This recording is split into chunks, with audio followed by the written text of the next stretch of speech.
Good morning, beloved! Good morning! Happy Mother's Day! Grabe ang sakripisyo ng mga nanay. Mula pa lang pinaglihi yung mga anak hanggang sa panganganak. Grabing sakripisyo, kaya tunay ngang napakabuti ng Diyos sa mga kababaihan. Amen? Hayaan nyo na mga lalaki, bida kami ngayon. Aming mga nanay ay bida ngayon. Salamat sa Diyos sa kalakasan ng mga nanay, ng mga kababaihan, kalusugan. No? Ang Diyos ang nagbibigay ng lahat ng ito. Bago tayo magsimula, tayo manalangin muna. Panginoon, nagpapasalamat po kami ngayong araw na ito. Salamat po sa Mother's Day. Salamat at binibigyan pong parangal ang mga kababaihan. Pero ang lahat ng parangal nito ay kayo ang nagbigay. Wala po kami, Panginoon, ginawa, pero kayo ang nagbigay. Salamat sa biyaya ninyo, Panginoon. At Lord, sa pag-uusapan po namin ngayon, kayo po, Panginoon, ang siyang manguna. Gamitin niyo lamang po ako. Tago niyo po ako sa inyong likuran. Banal na Espiritu, kayo po, Panginoon, ang siyang mag-take control sa aming lahat. Thank you, Lord, in Jesus' name. Amen. Palakpakan natin ang Diyos. Ngayon ay nandito na tayo sa part 2 ng The Principle of Covenant. No? There are 7 covenants in the Bible. Pero ang pag-uusapan lang natin ay ang 3 foundational covenants. Okay? So ano-ano yon? Ang tatlong pag-uusapan natin ay ang Abrahamic Covenant, Mosaic Covenant, and the New Covenant. Diyan sa 3 foundational covenant, makikita natin yung cross. Ang cross diyan ay ang dividing line. Ano yung dividing line? Di ba sinabi sa Bible na kailangan i-divide mo ng tama ang scripture? So, ang dividing line diyan ay ang cross. Nung nakaraan, pinag-usapan natin ang Abrahamic Covenant. At ngayon ay papatuloy natin ang Mosaic Covenant. Now, sandali ang review lang muna para sa mga wala dito last week. Pero kung wala kayo last week, meron tayong Facebook, no? Naka-upload dun yung video, kanina sinabi na. Meron tayong YouTube. Pakinggan nyo yan. Kasi foundation ito ng Kristiyano. No? Para hindi tayo nalilito. Bakit ba, kagaya nga no sinabi ko last week, bakit maganon? Pag sa Old Testament, parang ang lupit ng Diyos. Nagpaparusa, nagagalit. Pagdating naman sa New Testament, loving, caring. Bakit ba ganon? Importante pong malaman natin yung covenants. For understanding how the whole Bible fits together. No, paanong naging isa itong Biblia? Napakaganda nung tinalakay natin last week. Nakita natin na kahit sa Old Testament, nakikita natin si Kristo. So balikan niyo po yun. Mamaya, a-upload na yun sa Facebook. No? I encourage you, kung nandito man kayo last week, ulitin ninyo. Maaaring meron kayong na-miss last week, maaano nyo uli yun, mare-recall nyo uli yun. Now, Abrahamic Covenant. Abrahamic Covenant is an unconditional covenant. When we say unconditional covenant, si God lang, wala tayong gagawin. Si God lang ang magpapala, kahit anong gawin mo, pagpapalain ka ng Panginoon. Wala siyang kondisyon. Hindi yung, okay, gawin mo ito, bago ko ibigay yan. Hindi. Kaya nga, Abrahamic Covenant is an unconditional covenant. It is an everlasting covenant. Di ba naalala nyo, pedigree? Yung birthright, yung lineage. Yung lineage ni Abraham hanggang dumating kay Kristo, andoon ang pangako ng Diyos ng unconditional covenant. At kapag ikaw ay na kay Kristo, kasali ka sa promises ng Abrahamic Covenant. Amen. So number 1, saan ba base ang Abrahamic Covenant? Number 1, it is based on faith. Abraham hears God's voice, narinig niya, and simply believe.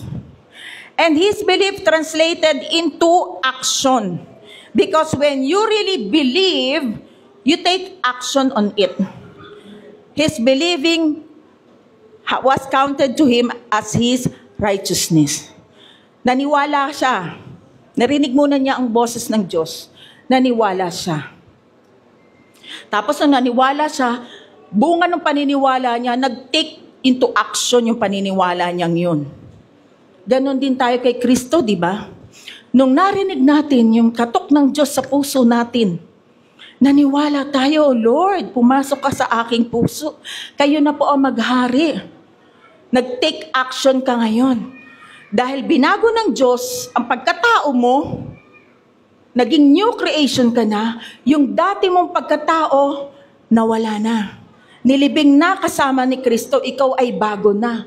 At ano ang action mo? Pinaniwalaan mo na ikaw ay bago na? Inside, out. Kaya yung bunga ng Espiritu ngayon, isinapamamuhay mo. Yung love, self-control, patience, kindness. Amen? Kasi you simply believe. Pag naniwala ka, may aksyon na nangyayari. Yung dati mong gawa, hindi mo na yun, yung pangit na mga ginagawa mo, hindi mo na yan gagawin ngayon. Amen? Now, let's read Genesis chapter 15, verse 5 to 6. Then he brought him outside and said, "Look now toward heaven and count the stars, if you are able to number them." And he said to him, "So shall your descendants be." Pangako yan ng Diyos. Lumabas ka. Tignan mo yung mga bituin. Kung ilan yung nakikita mong bituin, yun yung mga magiging descendants mo. Anong ginawa ni Abraham doon sa binigay na promise ni Lord?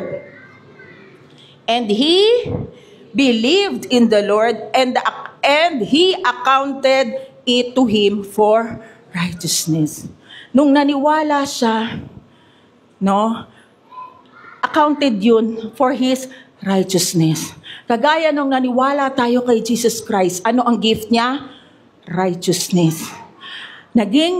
Kumbaga sabi nga kanina, di ba, righteousness is a state of being. Tayo ay naging matuwid sa harap ng Diyos. Hindi dahil tayo ay magaling, hindi tayo ay mabuti, naging matuwid tayo sa harap ng Diyos dahil tayo ay nanampalataya sa anak ng Diyos. Sino yon? Si Jesus Christ. Amen. Nabanggit din ito sa Romans chapter 4, verse 3 and 5. For what does the scripture say? Abraham believed God, and it was accounted to him for righteousness. But to him who does not work, but believes on him. Yung work, yung hindi ka nagpe-perform. Gagawin ko ito para pagpalain ako ng Diyos. Hindi yun eh. Diba? Who justifies the ungodly, his faith is accounted for righteousness. Ang ibig ko sabihin, wala tayong maihaharap sa Diyos na galing. Hindi tayo pwedeng magyabang sa Diyos. Ang lahat ay biyaya lamang niya. Amen. Romans chapter 4 verse 5 sa Tagalog. Sa kanya namang walang kalakip na gawa, ngunit sumasampalataya sa Diyos na nagtuturing na matuwid sa masama. Ang kanyang pananampalataya ang batayan ng kanyang pagiging matuwid. Yung pananampalataya natin sa Diyos, yun yung naging katuwiran natin. Amen? Hindi sa ating mga gawa. Sabi nga sa Ephesians chapter 2 verse 8 to 9. Sabi diyan, dahil sa biyaya, kayo'y iniligtas. Paano tayo naligtas? Saan tayo iniligtas? Saan? Saan? Niligtas tayo sa kapahamakan. No? Dahil iyon sa biyaya ng Diyos, sa pamamagitan ng pananampalataya. At ito'y hindi sa pamamagitan ng inyong sarili. Ito'y kaloob ng Diyos. Pag sinabing kaloob, ano ba ibang term ng kaloob? regalo, bigay. Bigay ng Diyos ang inyong kaligtasan. Bigay ng Diyos ang inyong pagpapala. Bigay ng Diyos lahat ng meron tayo. Wala tayong, nagtatrabaho tayo, pero yung lakas at talino, bigay ng Diyos para tayo'y makapagtrabaho, para makuha natin yung blessing na yon. Walang tayo, lahat galing sa Diyos. Amen. Hindi sa pamamagitan ng mga gawa upang walang sino mang makapagmalaki. Wala tayong ipagyayabang. Maski ang pagpunta natin sa Diyos, hindi galing sa gawa natin. Ito ay kaloob ng Diyos. Lahat ay sa Diyos. Lahat ay biyaya. Lahat ay grace. Amen. Now, number 2, Abrahamic covenant. Unconditional covenant. Kagaya na sinabi ko kanina, walang condition ang Diyos. Noong time ng Abrahamic covenant, walang condition ang Diyos sa kanila, sa mga Israelites. Walang condition. Ipinagpapala sila ng Diyos kahit paminsan-minsan nagpapalpak-palpak sila. 'Di ba? Yung storyline ni Abraham last week, anong ginawa para maligtas niya yung sarili niya? Ano sinabi sa asawa niya? Sabihin mo, kapatid lang kita, ha? Huwag mo sasabihin, asawa kita. Kasi baka patayin ako niyan, ng Pharaoh na yan, o ni Abimelech. Pinarusahan ba siya ng Diyos? No. Kasi unconditional covenant nga. No? Totoo kapatid niya, si Sarah, pero half-truth yun eh, half-truth.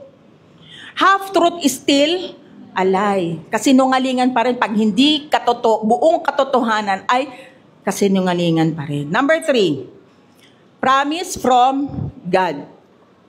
May promise ang Lord kay Abraham. At na-renew yung promise na ito sa Genesis chapter 22. Ang hindi na mahirap kay Abraham ang mag-obey kay God. You know why? Kung bakit mabilis lang kay Abraham ang mag-obey? Bunga ito na kilala niya ang Diyos. Kilala niya ang Diyos na mabuti, kilala ang Diyos na mapagmahal, kilala niya ang Diyos na mapagbigay at mapagpatawad. Kaya hindi mahirap kay Abraham ang sumunod, ang mag-obey. Now, basahin natin Genesis chapter 22 verse 1 to 2. Pagkalipas ng ilang panahon, sinubok ng Diyos si Abraham. Tinawag siya ng Diyos, Abraham! Ano sabi ni Abraham? Narito po ako. Tugon naman niya. Sinabi sa kanya, isama mo ang kaisa-isa at pinakamamahal mong anak na si Isaac at magpunta kayo sa lupain ng Moriah. Parang meron ba kayo nababasa sa New Testament na kaisa-isang anak? Bugtong na anak? Sino yon? Si Jesus. Yan yung typology. Isama mo ang kaisa-isa mong anak at magpunta kayo sa lupain ng Moriah. Umakyat kayo sa bundok na ituturo ko sa iyo at ihahandog mo siya sa akin. Abraham believed God is good. God is faithful. God is loving. God is merciful. Naniwala siya dun. Kaya hindi mahirap sa kanya yung inuutos ng Diyos na dalhin si Isaac para ialay sa bundok. Naalala nyo si Isaac at si Sarah, matagal hindi nagkaanak. 100 years old nung isilang si Isaac. Pero anong sinabi ng Diyos? Ialay si Isaac. Dahil naniniwala si Abraham, hindi siya nag-doubt sa Lord, sinunod niya yon. Nag-obey siya. Now, ngunit ang pagsunod ni Abraham ay hindi para siya ay kaluguran ng Diyos. Kalugod-lugod na siya sa Diyos. Kaya tayo sumusunod sa Panginoon kasi alam natin, kalugod-lugod na tayo sa Panginoon. Amen? Kaya kayo nandito. Dahil sa harapan ng Diyos, kaya kayo, ano yan eh, yung pagpunta nyo sa church, pag-obey yan eh. Sabi, di ba, magtipon-tipon kayo. Sabi sa Bible, magpalakasan. hanggang sa dumating ang Panginoon. Ba't kayo nag-o-obey? Kasi naniniwala kayo sa Diyos na siya ay mapagpatawad, mapagmahal. Diba? You believe, kaya meron kayong action. Amen. Bunga ito ng pagkakakilala natin sa Diyos. Now, tuloy natin yung kwento, yun na nga, sinabi na ng Diyos, Genesis chapter 22, verse 9 to 14. Pagsapit nila sa lugar na itinuturo ng Diyos, gumawa ng altar si Abraham. Inayos niya sa ibabaw nito ang panggatong at inihiga si Isaac. Matapos gapusin, nang sasaksakin na niya ang bata, iaalay na si Isaac. Imagine ninyo, ang tagal niyang inintay si Isaac, Tinawag siya ng anghel ni Yahweh at mula sa langit ay sinabi, Abraham! Abraham! Narito po ako, sabi ni Abraham. Sinabi ng anghel, huwag mong patayin ng bata. Huwag mo siyang saktan. Natitiyak ko ngayong handa kang sumunod sa Diyos sapagkat hindi mo ipinagkait sa Kanya ang kaisa-isa mong anak. Paglingon niya'y may nakita siyang isang lalaking tupa na ang mga sungay ay napasabit sa mga sanga ng kahoy. Ito ang kinuha ni Abraham at inihandog sa halip na ang kanyang anak. Kaya't ang lugar na iyon ay tinawag ni Abraham na si Yahweh ang nagkaloob at magpahanggang ngayon sinasabi ng mga tao sa bundok ni Yahweh ay may nakalaan. Doon ang galing yung Jehovah Jireh. Jehovah Jireh, our provider, His grace is sufficient for me. Or, sa Hebrew, Yahweh, Yara. The Lord will provide. Alam niyo po ba, ano ang typology nito? Nung inihiga si Isaac doon sa altar, akmang sasaksakin ni Abraham. Ano ang typology nito? Tayo yun. Tayo yung dapat na mapupunta sa apoy ng impyerno. Tayo yung dapat natatanggap ng kaparusahan na tinanggap noon sa krus ng Kalbaryo ni Kristo. Tayo yun. Pero nagkaroon ng divine exchange. No, di ba? Nung sasaksakin na, nakita ni Abraham, binigay ng Lord yung ram. Ano yung ram? Yung sheep na lalaki. No? Kinuha ni Abraham, at inalis si Isaac doon sa altar at iyon ang inalay sa Panginoon. Di ba nangyari yun? Nangyari yun? Kailan nangyari yun? Nung si Kristo binayubay sa krus ng Kalbaryo, yung katuwiran niya ay naging katuwiran natin. At so lahat ng kasalanan natin napunta sa dugon niyang katawan. Nagkaroon ng divine exchange. So Old Covenant pa man, Old Testament pa man, iniisip na tayo ng Diyos. Amen? Sabi nga dyan, Jehovah Jireh. Isinuko ni Abraham si Isaac dahil alam niya, Lord, alam ko kahit isuko ko itong si Isaac, magpo-provide ka dahil mabuti kang Diyos. May pagkakataon sa buhay natin, no? Meron tayong hindi maisuko-suko. No? Dapat mo nang isuko, ayaw mo pang isuko.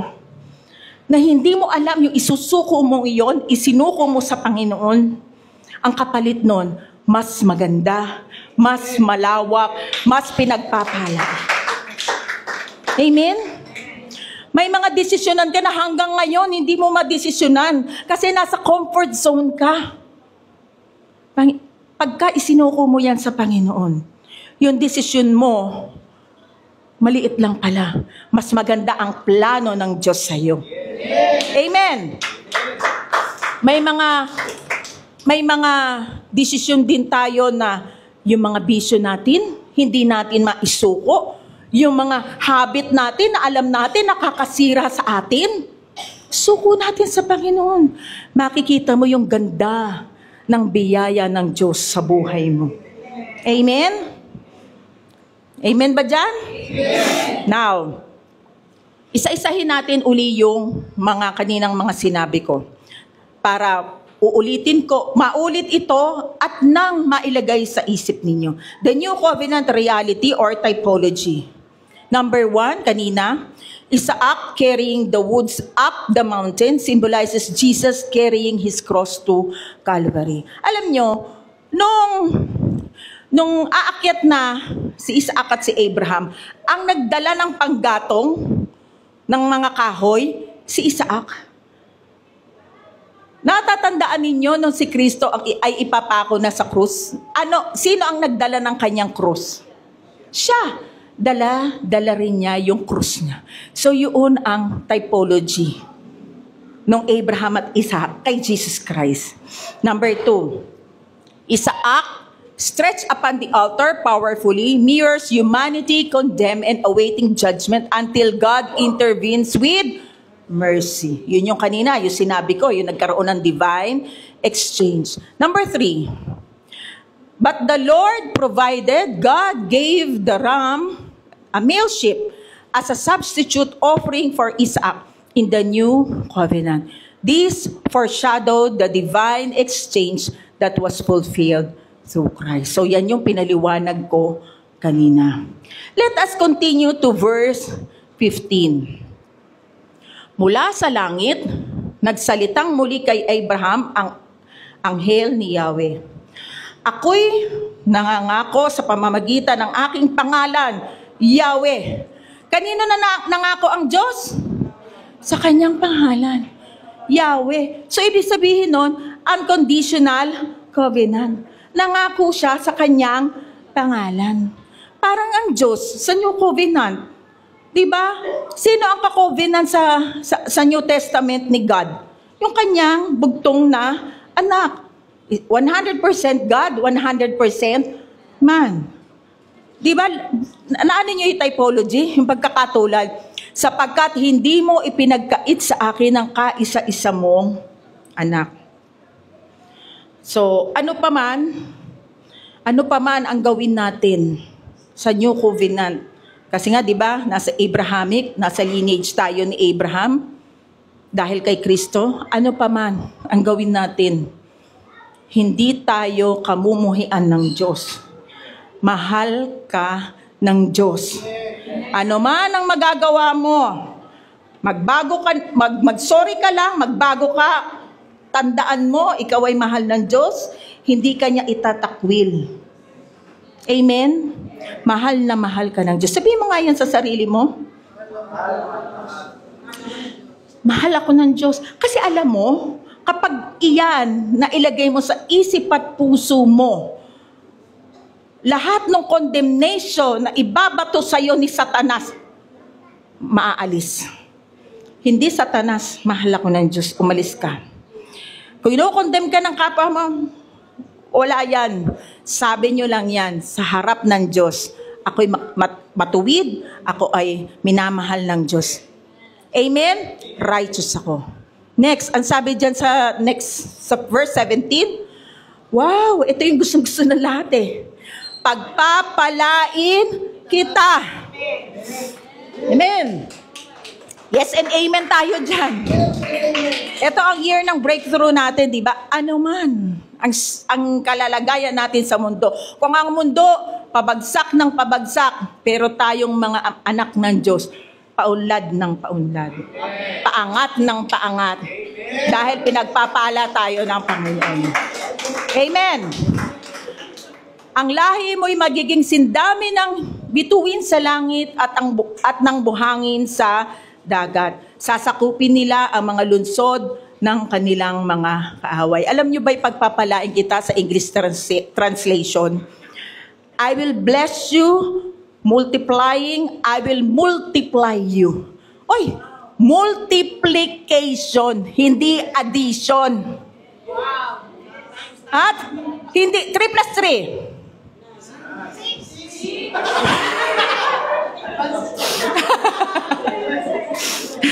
3 plus 3, 6. Pero ang sabi ng Lord, multiplication, 3 times 3. Mas marami ang biyaya ng Panginoon.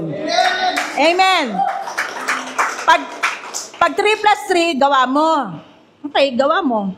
Pero pagka sa Panginoon galing, multiplication, 3 times 3, 9. Amen. Genesis 22, verse 18. Sa pamamagitan ng iyong lahi, pagpapalain ang lahat ng bansa sa daigdig sapagkat sinunod mo ang aking utos. Tayong mga Gentiles, pumasok tayo dito. Kung hindi pumasok yung promise na yan kay Abraham, hindi tayo naging sakop nito. Salamat sa Panginoong Hesukristo.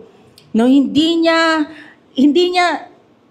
kumbaga, hindi niya inano yung katawan niya para ialay sa krus. Hindi niya pinigil yung sarili niya. Hindi niya ipinagkait. No, binigay niya ng freely sa atin ang kanyang buhay. Alang-alang para tayo ay maligtas. Hindi lang basta maligtas, para tayo ay pagpalain. Amen? Ang sabi diyan, dadami. Alam nyo, nung pinag-aaralan ko to, sabi ko, Lord, nire-receive ko to sa Beloved Grace Church. Dadami kami. Amen. Hindi lang rito, maging sa iba't ibang lugar ng Pilipinas o buong mundo. Sabi ko, Lord, we receive this. Amen. Alam nyo, as beloved Grace Church, 1 year pa lang tayo. Pero nakikita ko na sa social media, marami na rin nagre-react sa mga messages natin. Amen? At dito, mapupuno tayo at maraming services. Amen? Darating yan sa atin. Manampalataya lang tayo. Lumipas ang maraming taon. Okay, so yun na, na-renew na yung promises ni God kay Abraham. Lumipas ang maraming taon sa kanilang paglalakbay, nang malapit na sila sa Mount Sinai. Alam niyo, si Lord laging nagpapaalala at saka laging nagbibigay ng mga pagpapala. So may proposal na naman sa kanila ang Diyos. Basahin natin. Now then, if you will indeed obey my voice and keep my commandment, hindi dyan sinabing keep my covenant. Hindi dyan sinabing keep my commandment. Magkaiba po kasi yung covenant sa commandment. Ang covenant, pakikipagtipan, agreement ninyo. Ang commandment, utos. So, ang sinasabi ni Lord dyan, yung Abrahamic, yung promises ni God kay Abraham. Then you shall be my own possession among all the peoples, for all the earth is mine. And you shall be to me a kingdom of priests and a holy nation. These are the words that you shall speak to the sons of Israel. Naalala niyo ba yung kung sa Bible, sa New Testament, a holy nation? Naalala niyo yan? O hindi niyo pa nabasa? 1 Peter chapter 2 verse 9 to 12, di ba?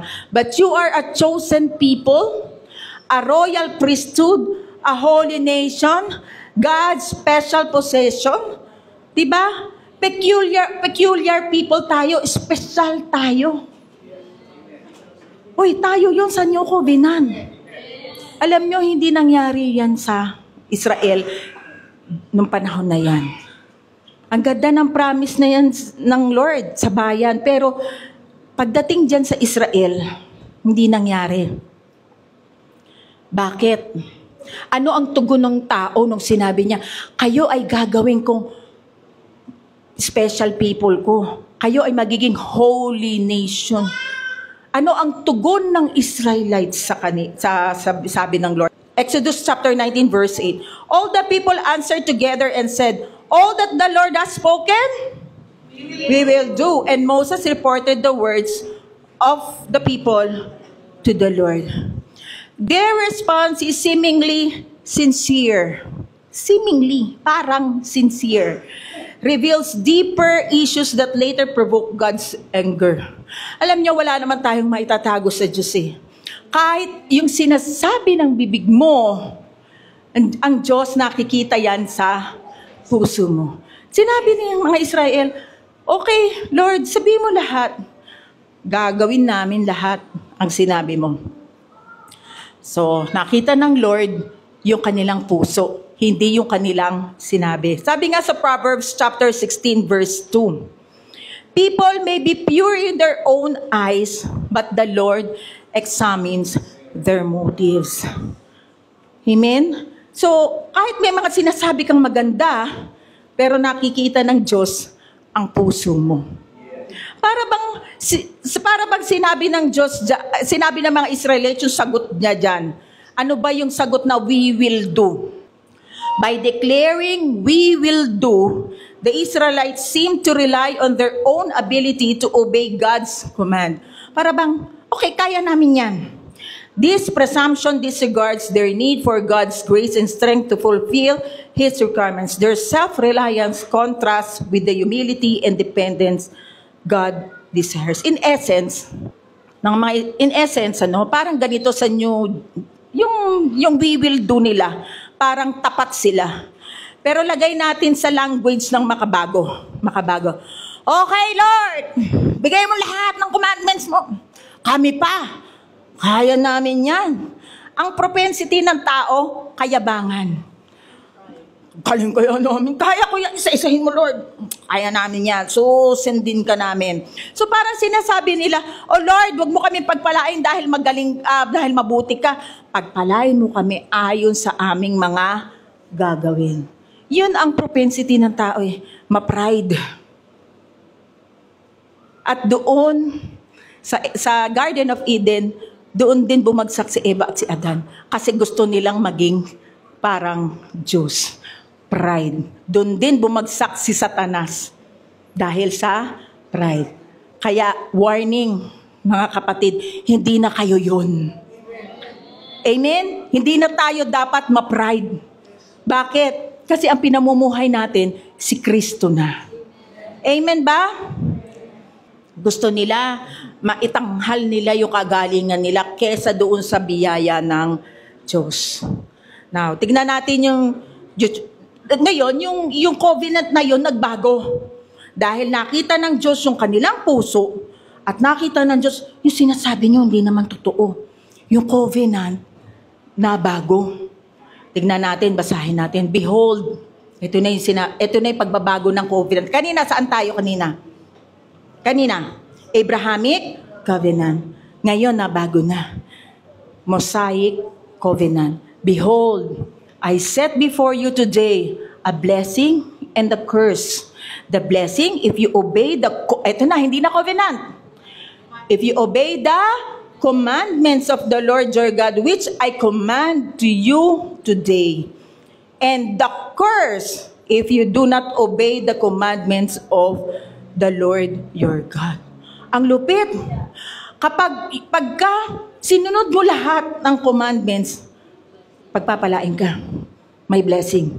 Kapag hindi mo nasunod, kahit isa, may curse ka. Sabi nga sa James chapter 2 verse 10, for the person who keeps all of the laws, except one, is as guilty as a person who has broken all the God's law. Ibig sabihin, yung 10 commandments, sa 10 commandments, mosaic to sa Israelita, hindi mo nasunod yung isa. Lahat yun, hindi mo na nasunod. Ganon kalupit, ganon ka-istrikto ang Panginoon sa Mosaic Covenant. Malupit talaga.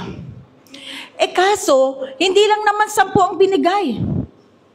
Yung 10 isinulat ng Diyos sa Mount Sinai. Meron pang Levitical Law. Yung Levitical Law 103. Pag tinotal mo, 603. Pag tinotal mo, 613 laws. Sabi nila, meets, vote. Ang lupit. Yung 613 doon, isa lang hindi masunod ng mga Israelita, may curse na sa kanila. Lupit, no? Bakit? Ang Diyos ba ang may gusto na palitan ng covenant? Ang Diyos ba? Hindi. Sino ang may gusto nito? Yung mga Israelites. Kasi gusto nilang magyabang. Kaya sabi ko sa inyo, dahil kayo ay nakay Kristo na, wala na sa atin ang pagyayabang. Binago na tayo ng Panginoon. Amen? Amen.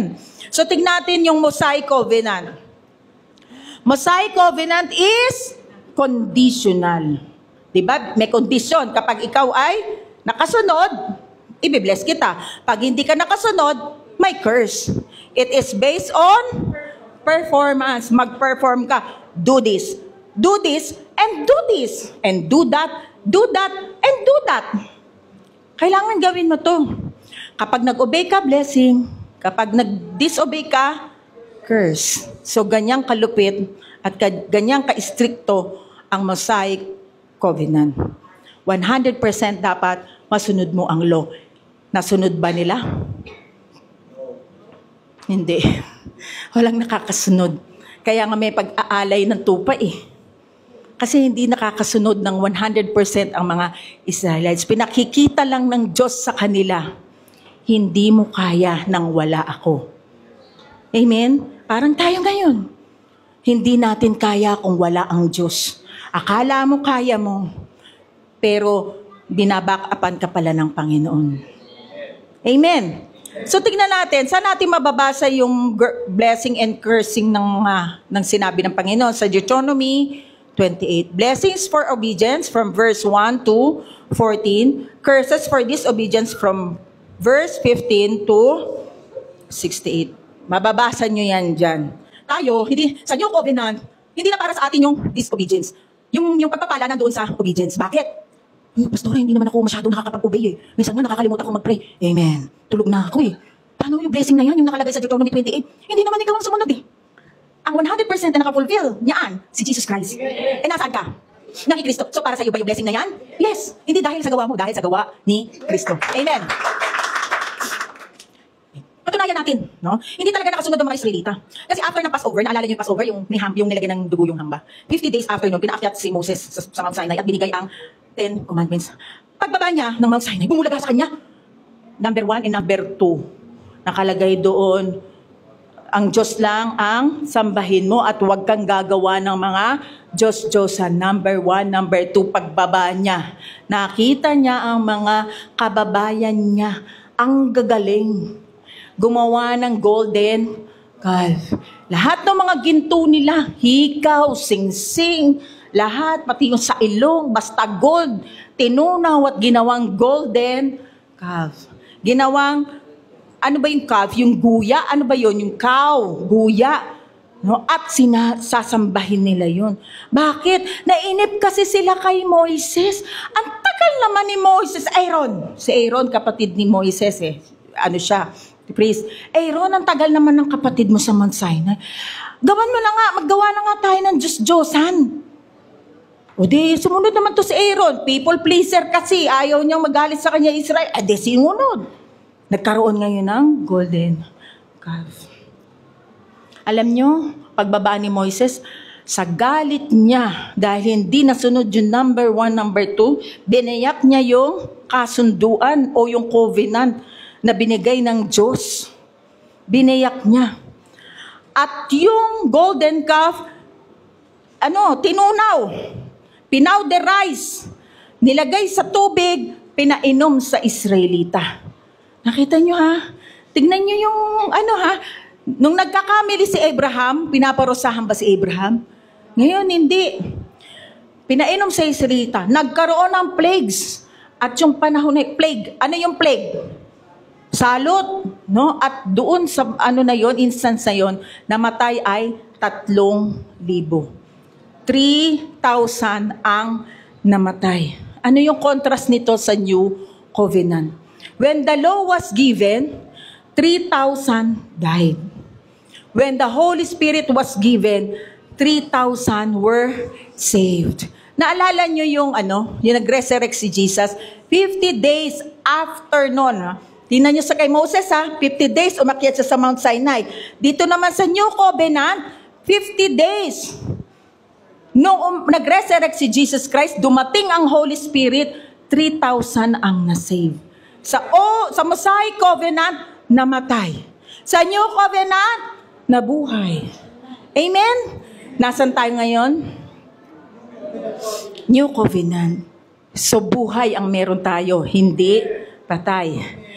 This contrast between law and grace highlights God's redemptive plan. Justice was executed under the law, but mercy was poured out through Jesus Christ. So tignan natin yung storyline. Andiyan pa ba kayo? Yes. Kung may storyline po sa Abrahamic Covenant, may storyline din sa Mosaic. Tignan natin kung gaano kahigpit ang Mosaic Covenant. Numbers 11. Nag-complain sila. Pinadalan sila ng apoy. Kaya ayaw ng Diyos ang mareklamo. Sabihin mo nga sa sarili mo, ayoko na magreklamo.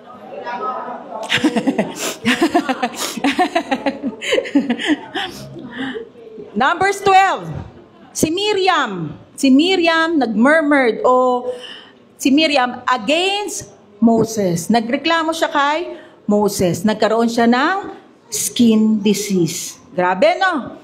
Numbers 13 and 14. 10 spies spread a bad report about Canaan among the Israelites. Nagpadala kasi ang totoo nun, 12 talaga eh. No, yung 10, nagsabi ng bad report doon sa Canaan na pupuntahan nila. Ay, may mga higante doon. Hindi natin kaya. Grabe. Oo, maganda yung lupa, pero hindi natin kaya. Ando ng mga higante. Eh di nag-spread ng takot yun sa mga Israelites. Nawala yung kanilang pananampalataya. Buti pa sa Egypt na lang tayo namatay. Dito, papatayin lang pala tayo sa gutom mo. Sabi nga, di nga tayo makapasok sa Canaan. Ganun. Ano nangyari? God punished those who complained and prevented them from entering the promised land. They would wander in the wilderness for 40 years until they died, except for Joshua and Caleb. Ang naging parusa, lahat ng nagreklamo, hindi na makakapasok sa promised land. Kaya nagtagal sila eh. Sandali lang naman talaga yung pagpunta sa promised land eh. Pero 40 years. Bakit? Hinantay mamatay yung mga nagreklamo. Grabe, no? Except for Joshua and Caleb kasi nagbigay ng good report.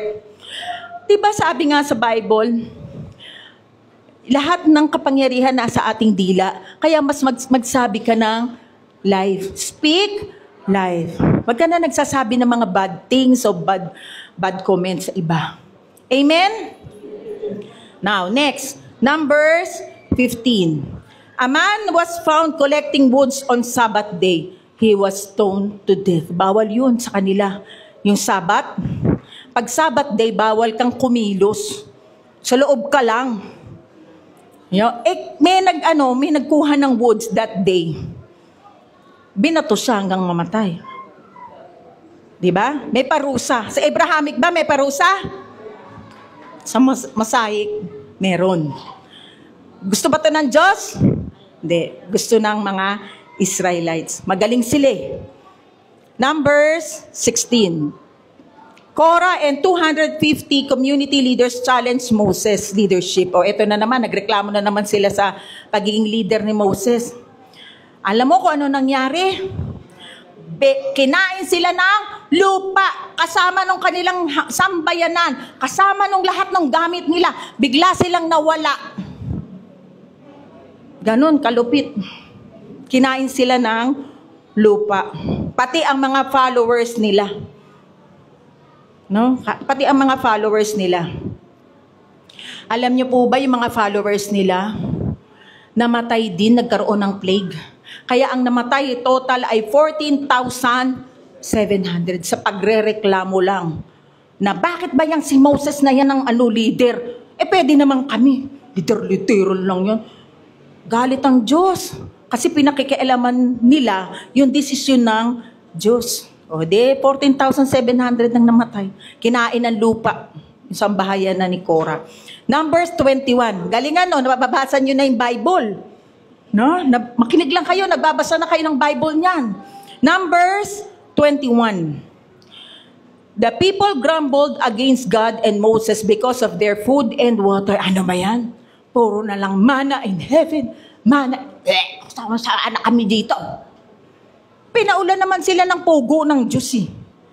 No? Kaya lang, sa pagrereklamo nila, ano ang dumating na plagues na salot? Mga ahas, pinagtututuklaw sila dahil sa pagrereklamo nila. Amen? Ngayon, si Moses, Lord, wag po. May promise kayo kay Abraham noon, wag po. Ang sasabihin ng enemies namin, ano pala, nauubos lang pala kami rito. Sa pagpipray ni Moses, pumayapa naman ang Panginoon. Ang bait pa rin ng Panginoon. No? Pero alam nyo yung paanong pag tinuklaw ng ahas hindi mamamatay. Ang sabi, gumawa ng tungkod. Tapos doon sa tungkod ay mayroong serpent. Yun yung sa sa medicine, sa mga doktor. Nakita nyo ba yon? Yung symbol ng mga doktor, may ahas. Doon galing yun. Biblically, doon galing yun. Na kung sino man ang titingin doon, gagaling, hindi mawawala ang vino, mawawala ang kamandag ng ahas. Anong typology? Sino ba yung sa bronze, sino ba yung binayubay sa krus? Si Jesus. Na kung sino man ang titingin, magkakaroon ng buhay na walang hanggan. Yung kamandag, mawawala. Yung kamandag ng sin, mawawala sa atin. Amen? Bakit ahas? Kasi 'di ba, yung sa Garden of Eden, ahas din ang nanukso kay Eva at kay Adan. At iyon ay ginamot ni Jesucristo. Amen. So kung titingin tayo kay Jesus Christ, ang kamandag ng kasalanan ay wala na sa atin. Amen. Bakit namamatay ang tao konting kibot lang? Na hindi pagsunod sa commandments ni God. Nagbago ba ang Diyos? Hindi. Sabi di ba sa Bible, ang Diyos ay hindi nagbabago noon, ngayon, at magpakailanman. Ano ang nagbago? O nagbago ba ang mga Israelita? Hindi. Mareklamo pa rin sila. Mayabang pa rin sila. Ano ang nagbago? Covenant. Nagbago ang covenant. Nakikipagtipan ang Diyos sa atin dahil sa covenant. Kaya mainam, alam natin, ang pag-divide ng scripture. Kaya yung iba natatakot, ayoko na nga sa Diyos, ang lupit, baka kainin ako ng lupa. Ayoko na sa Diyos, grabe, baka padalan ako ng leprosy, baka padalan ako ng mga skin diseases. Hindi. Kung ikaw ay nakikristo, lahat ng salot, lahat ng curse, wala na sa atin. Amen?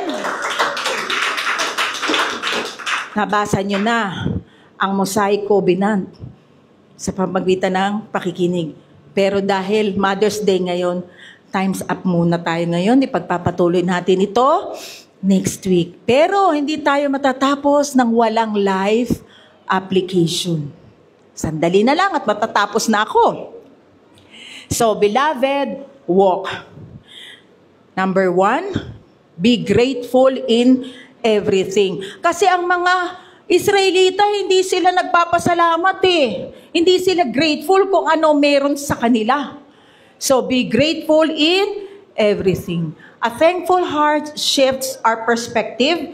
It sees opportunities where challenges exist and finds blessing. Gratitude transforms negativity into appreciation, helping us recognize God's goodness even in the midst of difficulties. Dahil ang mga Israelita ay mareklamo, tayong nasa New Covenant, mapagpasalamat. Kahit anong bagay na meron tayo, pagpasalamat natin. Ano man yan. No? Huwag kang tumingin kasi sa kapitbahay mo. Laki ng TV nila. Ako, wala. Kanta ng cellphone niya. Ako, ito lang pipitsugin. No. Lahat yan, lahat ng meron ka, pagpapala ng Diyos. Kaya tayo ay dapat maging grateful. Ang buhay mo, pagpapala ng Diyos, maging grateful ka sa buhay mo. Trabaho mo, katagod. Tatagod ako sa trabaho ko. Salamat, may trabaho ka.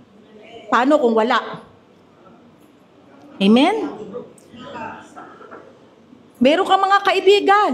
Salamat sa mga kaibigan. Lahat ng bagay ipagpasalamat sa Diyos. Kasi ang Diyos ay mapagbigay, tayo rin mapagpasalamat. Dahil bigay yan lahat ng Diyos. Next.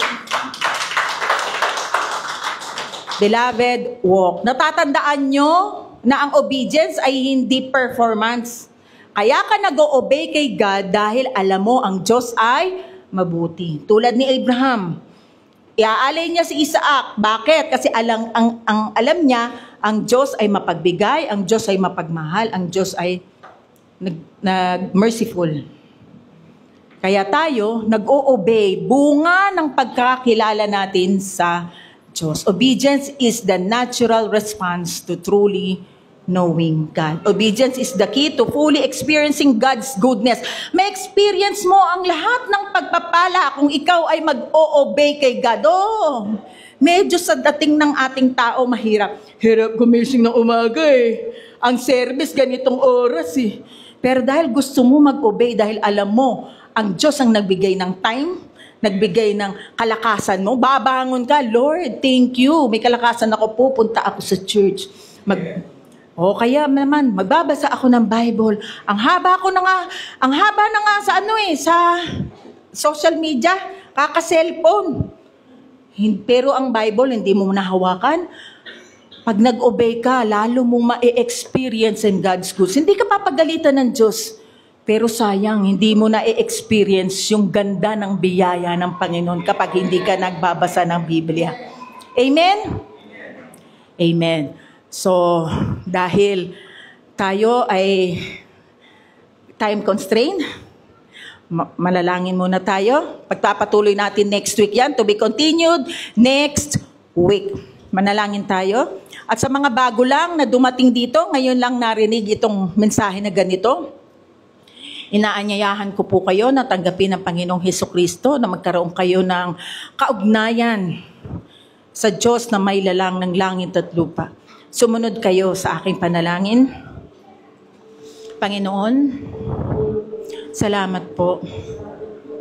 Nalalaman ko po na kayo ay napakabuting Diyos. Salamat po sa bugtong na anak ninyo na si Hesukristo, na dahil dyan, ako po ay napatawad na. Salamat, Panginoon. Iniligtas niyo po ako sa kapahamakan.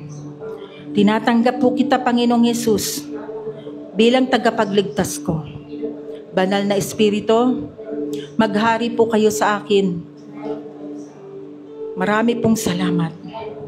Ako na lang ang magpe-pray, tumayo na po ang lahat. Panginoon, salamat po sa mga kaluluwa na nagsitanggap, Panginoon, sa inyo. Pagpalain niyo po ang kanilang buhay. At Lord, salamat po sa mga nandito ngayon, Panginoon, sa bulwagang ito at sa nakikinig sa aming podcast. Salamat sa biyaya na ipinagkaloob niyo po sa bawat isa, sa lahat ng mga pagpapala na amin pong natatanggap. Salamat sa kalakasan. Salamat, Panginoon, sa marami pang mga darating na mga sorpresa mula sa iyo. Ano man ang gawa ng kaaway sa aming buhay ay hindi po namin ito tinatanggap. For no weapon formed against us shall prosper. And every tongue which rises in judgment, we shall condemn. Salamat, Panginoon, itong isang buong linggo na ito. Kami po'y iningatan na ninyo, pinagpala at pinaburan. Sa inyo po lahat ng papuri at pagsamba sa pangalan ni Jesus. Ang lahat ay magsabi ng Amen. Amen.